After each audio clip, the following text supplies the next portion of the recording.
ആരോഗ്യത്തോടെ ഇരിക്കാം. മികച്ച പരിചരണം ഞങ്ങളുടെ ഉറപ്പ്. Shoranur medical trust, Shoranur. മുതലമട പഞ്ചായത്തിലെ അനധികൃത ക്വാറികൾ അടച്ചുപൂട്ടണമെന്നാവശ്യപ്പെട്ട് ഹരിതഭൂമി സംഘടന 25-ന് തിരുവനന്തപുരം മൈനിങ് ആൻഡ് ജിയോളജി വകുപ്പ് ഡയറക്ടറേറ്റിലേക്ക് മാർച്ച് നടത്തും.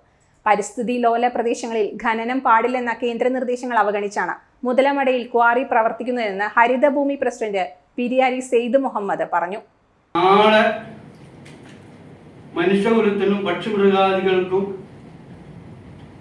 നിലനിൽപ്പിനും ആവാസ വ്യവസ്ഥകളെ തകർക്കുന്ന, പരിസ്ഥിതിക്ക് ദോഷം വരുത്തുന്ന ഇത്തരം ക്വാറികൾക്കെതിരെ, പ്രത്യേകിച്ച് മുതലമടയിലെ ഈ പറയുന്ന ഉപ്പിൽപ്പറൽ ക്വാറികൾ പൂർണ്ണമായും നിർത്തുന്നത് വരെയുള്ള സമര പോരാട്ടമാണ് ഹരിതഭൂമി തുടങ്ങി വെച്ചിട്ടുള്ളത്.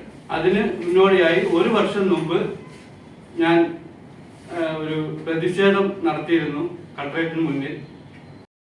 മാനദണ്ഡങ്ങൾ ലംഘിച്ചാണ് മുതലമടയിൽ 30-ലധികം ക്വാറികൾ പ്രവർത്തിക്കുന്നത്. അനധികൃത ക്വാറികൾ പ്രവർത്തിക്കാനായി ഉദ്യോഗസ്ഥ രാഷ്ട്രീയ മാഫിയ സംഘം പ്രവർത്തിക്കുന്നുണ്ട്.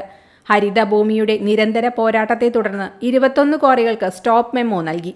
വലിയ തുക പിഴ ചുമത്തുകയും ചെയ്തു. എന്നാൽ ഭീമമായ പിഴയിൽ നിന്ന് ക്വാറി ഉടമകളെ ഒഴിവാക്കുന്ന നിലപാടാണ് ഉദ്യോഗസ്ഥർ സ്വീകരിച്ചത്. മുഴുവൻ ക്വാറികളും അടച്ചുപൂട്ടണമെന്നും പരിസ്ഥിതി ലോലപ്രദേശമായ മുതലമടയെ സംരക്ഷിക്കണമെന്നും ആവശ്യപ്പെട്ടാണ് തിരുവനന്തപുരത്ത് സമരം ചെയ്യുന്നതെന്ന് സെയ്ദ് മുഹമ്മദ് പറഞ്ഞു. രാധാകൃഷ്ണൻ, പത്മമോഹൻ തെക്കേമഠം, കനകദാസ് എന്നിവരും വാർത്താ സമ്മേളനത്തിൽ പങ്കെടുത്തു. Time kids pre school, Mannannur road, Vaniyamkulam.